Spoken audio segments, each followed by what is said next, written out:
Welcome to today's meeting of the Investment Subcommittee. This meeting is being broadcast live via YouTube and it will also be available for viewing after the meeting. Before we move on to the main agenda items, may we note that apologies have been received from Mr. Grimley. So the first item on the agenda is the minutes of the meeting held on the 27th of June 2022. I propose that the minutes of the meeting held on the 27th of June 22 are taken as read, confirmed and signed. Is that agreed? That's everybody. Thank you. The second item is question time. I have received no questions. Questions asked by members under Standing Orders 7.3 and 7.5. There are none. To advise any other items which the Chairman has decided to take as urgent elsewhere on the agenda, I have not been notified of any urgent items. Declaration of interest in respect of items on the agenda. Does any member have any interest they wish to declare? No, that's fine. So the next item is the strategic asset allocation update and cash deployment plans. I'm going to ask Bhulesh to introduce this item. Over to you, Bhulesh. Thank you, Chair. So the purpose of this report is to update the subcommittee on the cash holdings and also its plans on deploying those for the next 12 months. And then we've also got a bond update towards the back of the paper, and we've got Hymans in the room who will provide a bit more colour when we get to that point. Just to note that over the next 12 months, there is one more product that Central are looking to deliver. That's the Targeted Return Fund, and that largely gets us to the end of our current program for new products. There will be new vintages, of course, things like new vintages of our closed-ended products for private debt and private equity, but the targeted return product, which when it is ready, we'll bring it to the subcommittee. 5 and 6 quickly talk about previous ISC decisions. So that's the property fund that we looked at earlier in this year. So we reviewed that and made a commitment. And in July, we looked at infrastructure. And later on this agenda, we're looking at private debt, which is the last piece of the 3 reviews that we had planned for this year. 8, 9 and 10 look at our current cash position. So at the end of June, we had 68 million, or about 1.2% of fund assets in cash. It's moved again since. We do have a target of holding as little cash as possible. So there's 0 in the strategic asset allocation, which you'll see in that table in point 11. So we don't aim to hold any real cash other than the cash we hold at the currency hedge. Just a quick reminder of the splits. We've got 55 or circa 55% in growth assets. You'll see in that table in point 11, 37% in income assets. So that's infrastructure, property, and then debt, and then 8% in protection assets. So index-linked bonds and investment grade credit. It's moving over to point 12. We've got a couple of tables here. The one at the bottom is probably the most pertinent, which shows the growth, income and protection splits. We can see our 2022 strategic asset allocation targets, and we can see where our actual weight is versus that. And it's been fairly similar. We've been overweight growth, underweight income, and fairly flat on the other 2. We've been making decisions throughout last year and this year to address that. There's a whole host of commitments made, and they just haven't been called yet. So as they become called, you'll see that underweight, which is that 5.9 in that final column, start to reduce. Point 15, overleaf shows all the recent commitments we've concluded at ISCs. You can see a whole long list there. Number 16 is the combined commitments at 667 million. And as at the 30th of June, the amount yet to be called is still 480 million. It's important to note that whilst we've got a huge commitment out there, we will be receiving money back from previous vintages as they expire and return money as well. A quick point on the hedge. I know some people have asked about it. The fund does operate a currency hedge with Aegon. We have sent them on 2 occasions during this time 20 million in June, and then post the mini budget we had to send another 45 million to help support that hedge. And that hedge is there to offset gains from other parts and losses in other parts. We have a load of US denominated assets, and that's the biggest foreign currency the fund holds, and it's there to hedge that position. We, like I say, if the hedge is taking money off us, our equity positions are gaining in value generally.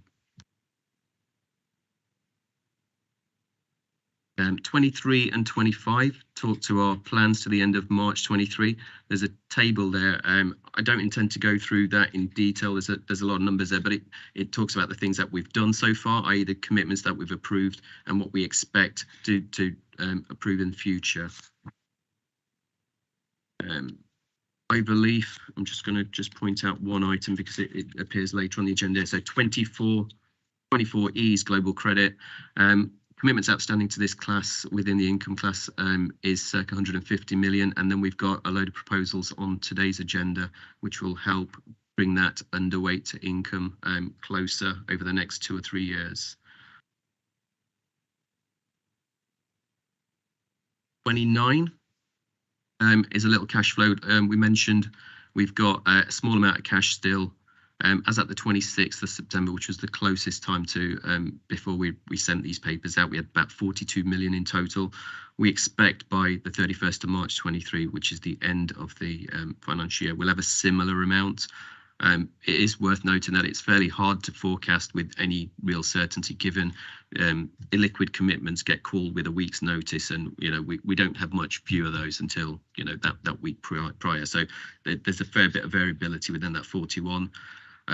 Also, we've not assumed that the currency hedge steals any money from us or sends any money back. So, as you've seen earlier, that could be quite variable as well. But we do aim to keep cash as low as possible and keep invested as close as we can to that SAA target. 31, which was the second part of this update paper, which is a little section on the bond underweights. So you'll notice there the fund's got a number of underweight positions in 4 funds. So we've got Central's Emerging Market Debt Fund, Central's Multi-Asset Credit Fund, Central's Investment Grade Bond Fund, and then we've got Aegon's Index Linked Bonds. All of those total about 118 million underweights. Likely it's probably a bit higher now, given what's happened in the market since. And we've taken some advice from Hyman's into how do we address this underweight? Do we make new investments, or do we wait and see? And I think it's probably a good time to hear from Philip at this point to see if he's got any flavour to add. So over to you, Philip.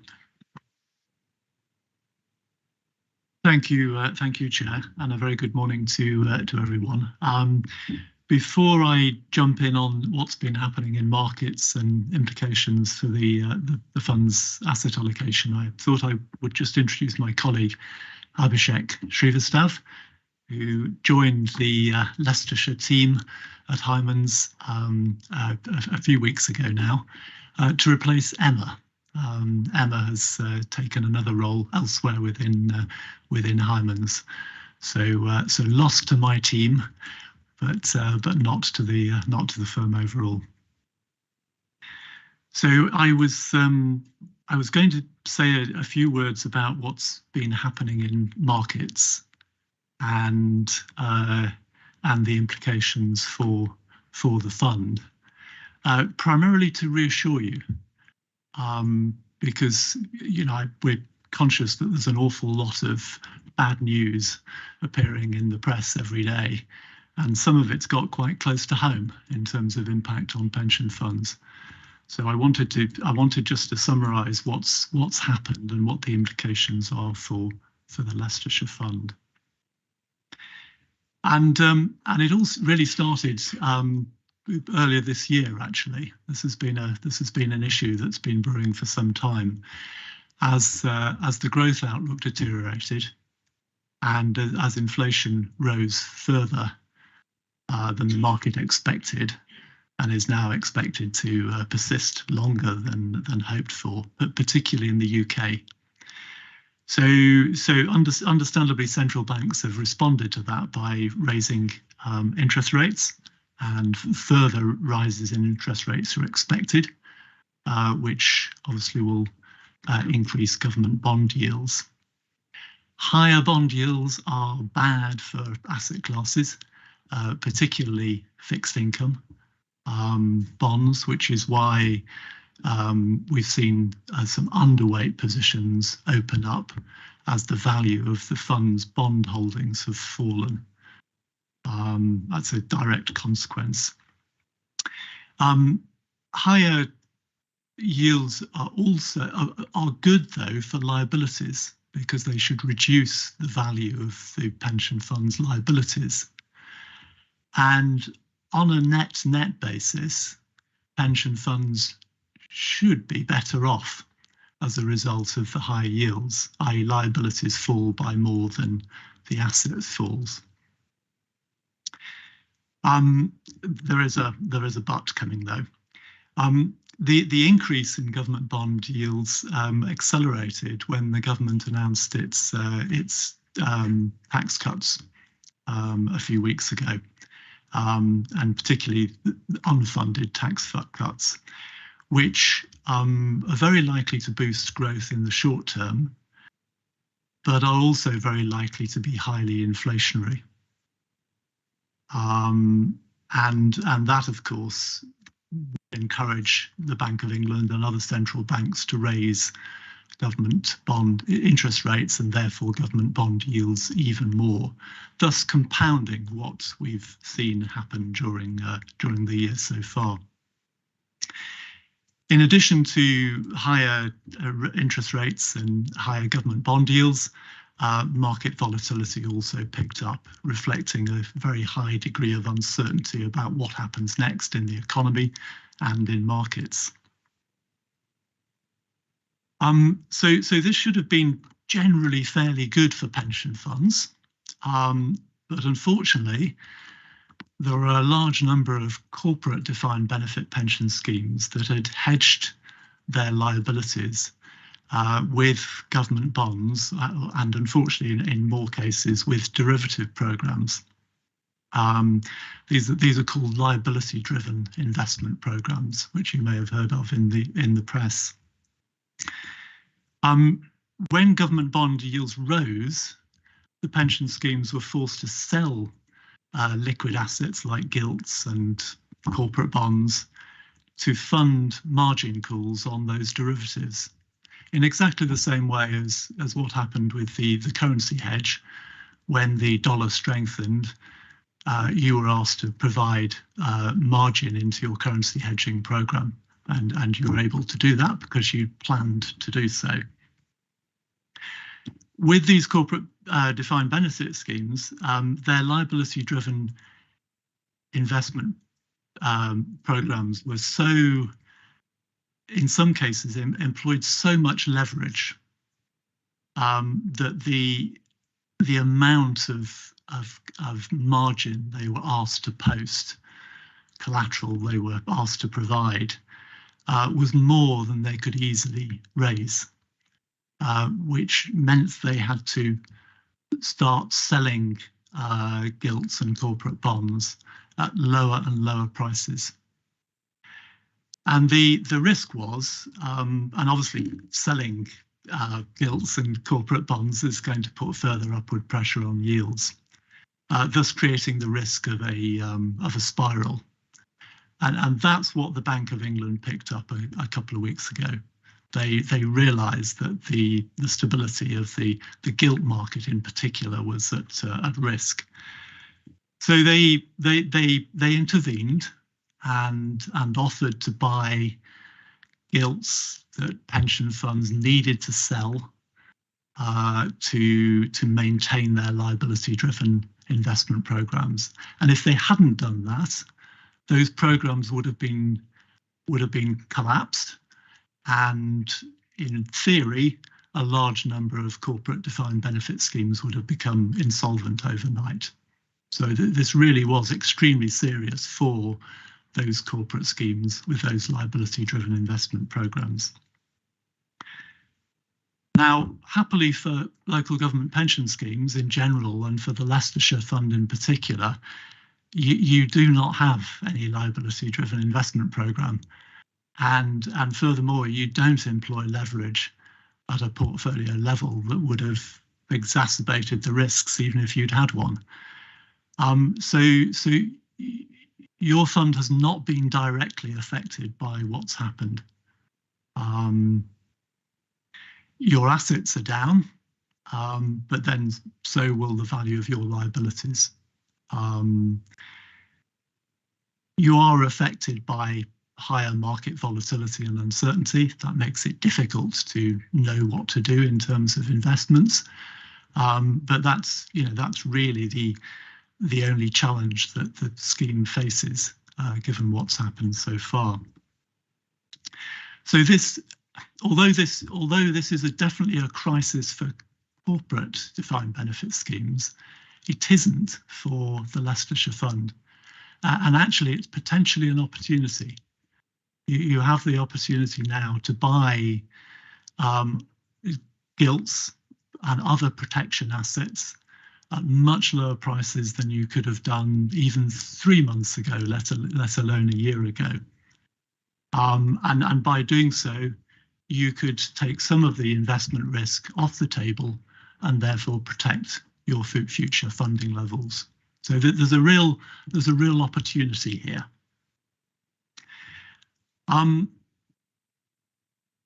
The scope to hoover up lots of cheap gilts is likely though to be more limited than expected. And the reason is that you have an open fund. You're taking on new liabilities every year. In order to fund those liabilities with reasonable contribution rates, you need to take investment risk.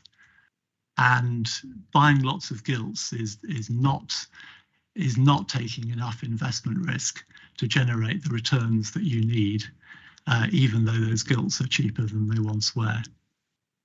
So this is an opportunity that we think there is an opportunity, but probably at the margin, rather than a wholesale change in the fund's investment strategy. We're doing some analysis at the moment on how big the opportunity is for a typical local government pension scheme. And once we have the results of that analysis, we will come back and make a recommendation to you on how you take advantage of the opportunity that has opened up in the gilt market in particular.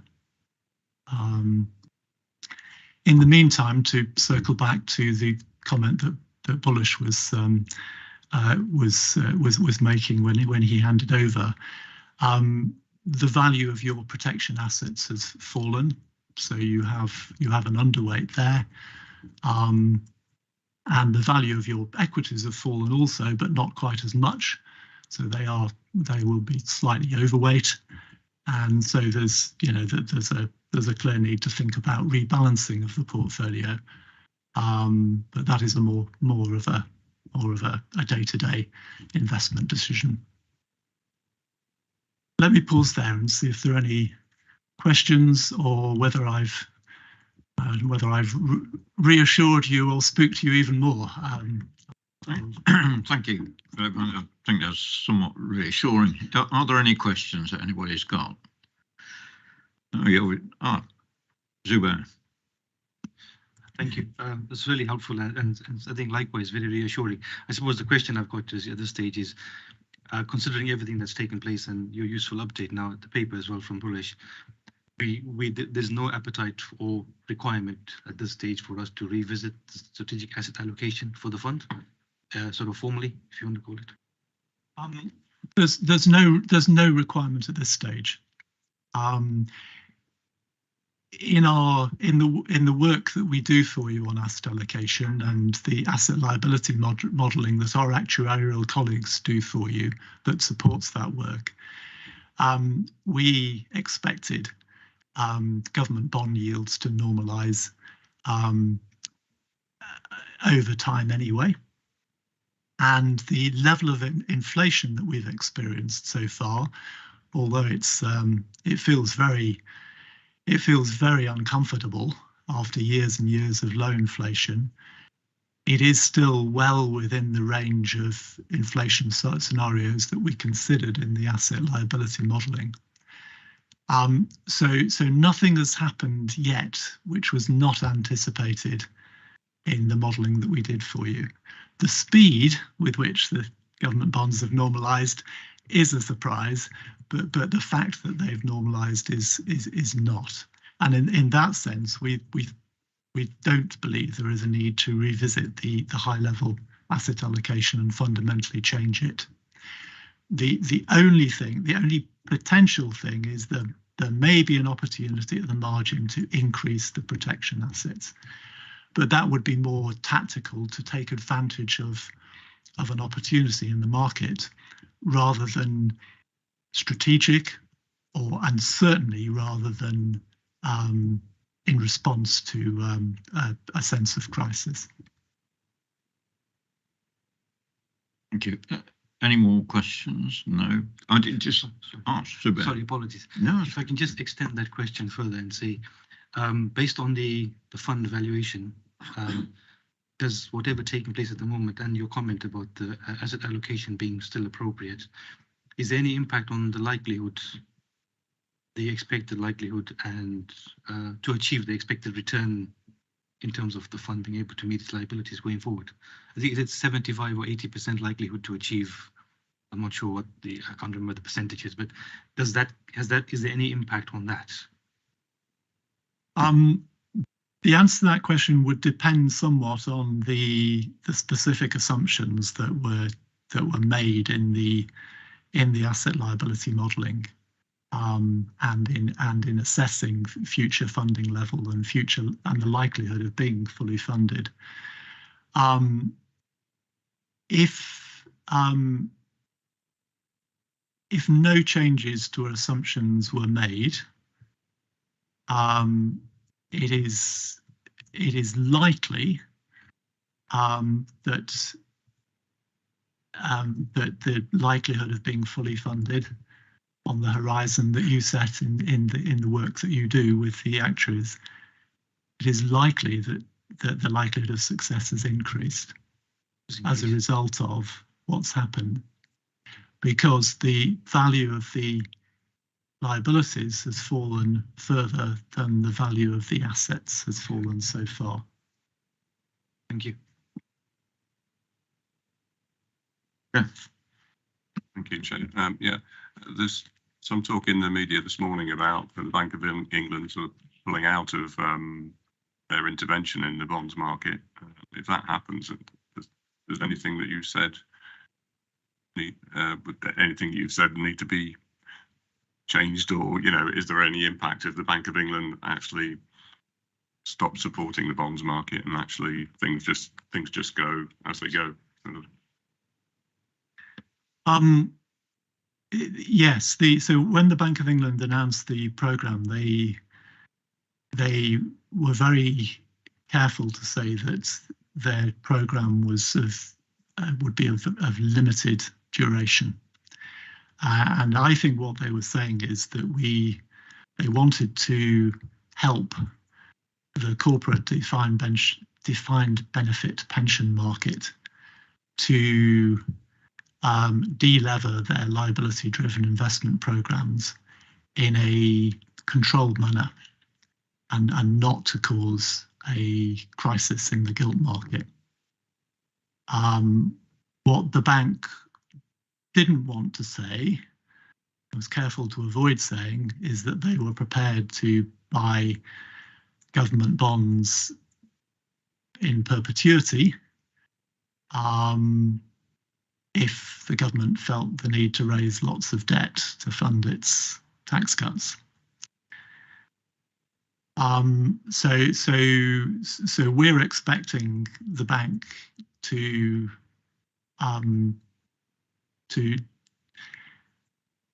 try and limit the duration of that support for corporate defined benefit schemes as much as possible. However, we are expecting them to extend beyond Friday, because the reality is that for various technical reasons, not as much progress has been made delevering those LDI programs in the last 2 weeks as was expected. There was a a flaw in the design of the initial programme, unfortunately. So not enough progress has been made, and I think they will be forced to extend beyond Friday. If they don't, then we will see yields rise further. We will see more forced selling of government bonds and investment grade credit, and more volatility in markets. The fall in asset values will have an impact on the fund, but will also reduce the value of your liabilities. So you may actually be in a stronger funding position as a result. The increase in volatility is not good for any investor. And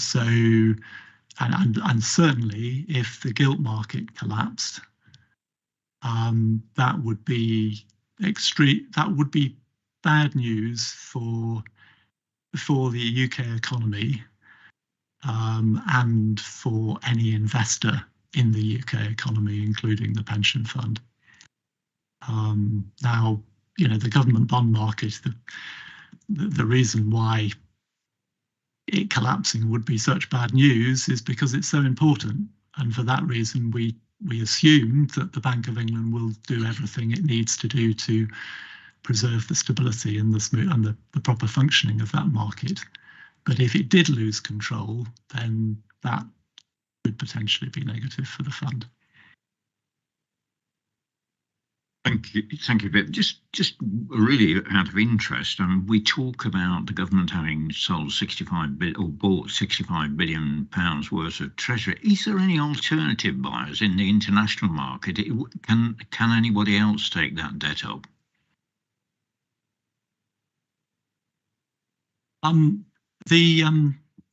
Well, two things. So firstly, the bond buying program was 65 billion, but as of the end of last week, they'd only bought 5, because they said they would buy the assets. They said they would buy were not exactly the assets that the pension funds needed to sell, which was the technical flaw.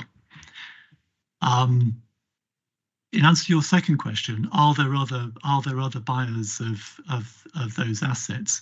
Yes, there are. Foreign investors, certainly. Insurance companies. But they're only buyers at a price. And any investor looking at the UK with the economic outlook, and particularly the outlook for inflation, would want to be offered a very attractive price to buy sterling-denominated government and corporate debt, and that's really the problem. The price is lower than the sellers would prefer to sell at. Thanks for that. That's as far as you can do. That's reassuring, and certainly take on board that the liability of the pension fund, because of increased interest rates, we are better funded than we would have been, which is the point you were making, even though the assets have decreased in value. Have we, Bullish, did you want to speak? I was only going to conclude in saying that we will be in touch with Hymans over the coming weeks, and if we do need to make a change in the coming weeks, we'll make it under delegated powers and then report back to the November committee if it is done before then. Thank you, Bullish. Thanks. So in other words, you react to what's happening at the time and come back to us. That's fine. So has anybody got any other questions? No? All right. So we're asked to note this report. Is committee happy to note it? Yeah. Okay. So this happy to. Well, maybe we're not happy, but relatively happy. Could be a lot worse. Yeah. So we've noted that report. Now, actually, that pretty much brings to an end the public section. We've actually got the date of the next meeting is the 14th of December 2022 at 10 o'clock. And any other items which the chair has decided to take as urgent, there are no other items. So we're now going to move into private session. I move that in accordance with the Local Government Act 1972, the public be excluded from the meeting for the remaining items of business on the grounds that it involves the likely disclosure of exempt information. Could I have a second? Thank you. All those in favour? Yeah, that's everybody. Thanks very much.